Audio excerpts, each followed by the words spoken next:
The lecturers also took time to reflect on the political trends in the Republic of Niger, where the military recently sacked a democratically elected leader to install a new government.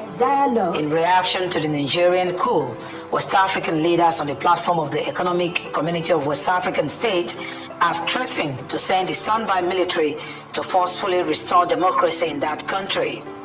But these university dons have different ideas of the best approach to deal with that problem. I smile and asking myself, are you bringing back democracy to Niger? Or you want Bazoum back in office?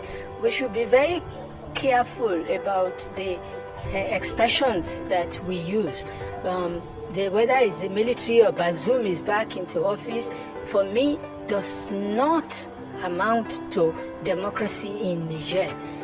The question of having elections, as I said in my presentation, is not what it takes to have democracy. I think the mistake from the word go was to threaten them that they will go to war instead of starting with negotiation and diplomacy. And by the time they wanted to do diplomacy and negotiation, those people refused. Now they have to go back to the table and go back to diplomacy. In the 19th century, the British set up the West African Frontier Force, recruiting Hausa people to attack Djibouti, attack Ibadan, attack other places. Today, a Yoruba president wants to set up an army. I don't know whether he's going to use Hausa forces to go and kill Hausa in the Niger Republic, creating problems for us. I just think they're not going to go.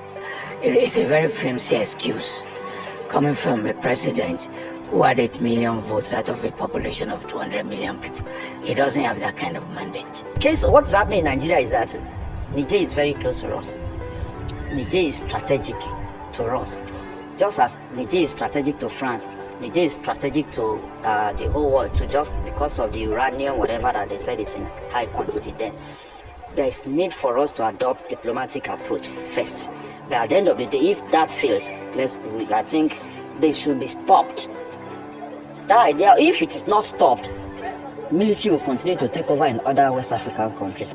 While shedding light on the various dimensions of Nigeria's historical, cultural, and contemporary issues, the Danes Forum profiled way out of some prevailing challenges in the country. Corruption is number one. Number two, the leadership is not interested in Nigeria. They're interested in their pockets.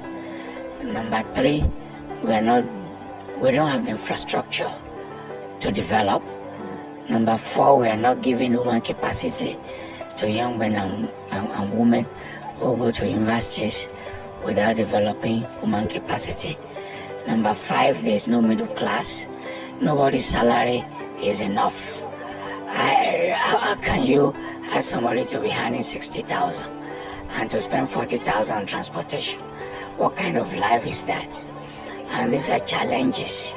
If they are not very careful, one day they will wake up to realize that what they themselves have will be destroyed in massive rebellion protest. I think they should exercise caution in not pushing millions of people to the wall, which is what they are trying to do now. We close our factories and we go back to those factories that have been transformed to churches, praying for employment, praying for miracles.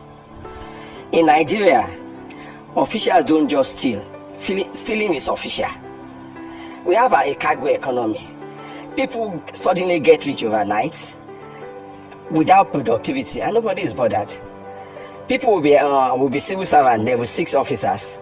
They will be having several duplexes in Asokoro, while professors cannot even build a bungalow. We are funny people, and yeah, our leaders, they have their problems. But again, as individuals too, we equally are a contributing factor to the problem. From primary school, let us introduce civic education, you understand? And begin to tell them the importance of Nigeria as an entity. that this is our homeland. So let's get them young. Our problems are too many. Like I said, the civil servant needs to be, there should be serious orientation for the civil servant. They are the problems, they are the ones destroying this country. Just like the woman said, any minister that gets to office, if you are not ready to play along with them, they will destroy you. Hosted by the Dean of the Faculty of Social Sciences, UNILAG, the forum was initiated to foster meaningful conversations, contribute to knowledge enrichment, and inspire participants to play an active role in molding the nation's